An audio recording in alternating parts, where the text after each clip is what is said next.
Hi, just a quick message to say thank you. Last night I hit 1,000 subscribers, which was my first sort of big milestone.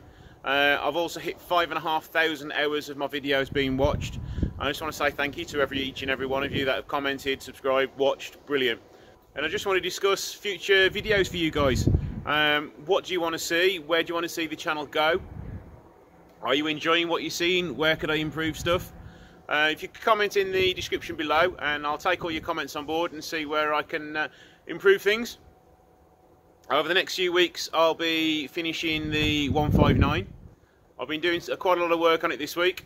Quick sneak peek there is that I have painted the roof and I've repaired all the dent, and I'm now just mopping and polishing everything ready for the next video. So a little bonus video today, going to give you a little workshop project tour, just to give you an idea of the cars I've got in the unit and what's going on with them.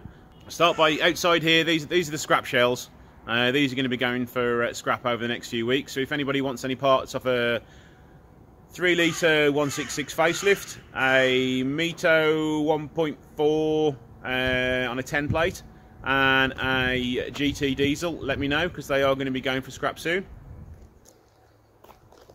I've also got a 2.5 V6 which is breaking. That one, don't know what's happening with that. It's a friend's car and it seems to have been abandoned with me, so it's probably going to get repaired and sold on, to be honest, with the way it's going. And that over there is the donor car for my 145 restoration. Again, there's a few bits left on that, so if anybody needs anything, let me know. Eventually that's going to get all cut up and salvaged as well. On to the inside. Over the next few months I'll also be giving you an update on the 145 restoration project. It's pretty much down tools at the moment because I've been trying to do so many other things, but it is still here and it is still untouched. There's still quite a bit to do on it, so hopefully we can get that finished this summer. I'm also going to get my other 145 MOT'd and insured, so I can start going to some shows this year, so hopefully I'll see you, some of you guys around the country. Not much needs doing to this, to be honest. It's had a fresh coat of underbody sealant. It does need a new radiator support panel put in on it because that's rusting away. But other than that, it's a cracking little car, this one is. So I'm looking forward to getting this back on the road for the summer. Still got the Fiat Coupe in the workshop as well. Not done any videos on this yet, but I hope to get some more done on this throughout the summer. I do need to repaint the boot lid and the driver's door. But other than that, it's pretty much all finished. There's a few bangs and knocks which I need to figure out what's wrong with it. But this is another cracking car that's been saved. Also up above on the ramp is the sorry state looking GTV. The engine is out of that now. I have filmed some videos for it, but they're very sort of long and boring of me just taking bolts off an engine. So let me know if you want to see a video on that and I'll edit it together, but be warned, it will be a long, hard watch. I hope to resume work on the GTV once the 159 is finished.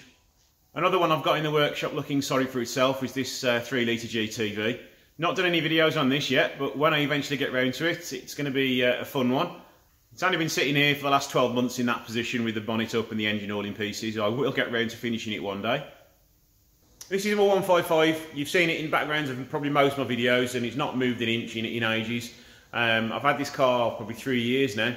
Done all the welding to it, runs brilliantly. Renewed all the cooling system. Just never bothered MOTing it or doing the paintwork. Mainly because there's not much value in them at the moment, and I wouldn't recoup any of my money if I did decide to sell it. But I think the 155 is going to be a keeper for me because I do love the styling of them. So there we go, that's a quick workshop tour of everything I've got in the unit and stuff that's to come in the future. So please comment below and let me know where you want to see this channel go in the future. Thanks for watching, please like and subscribe.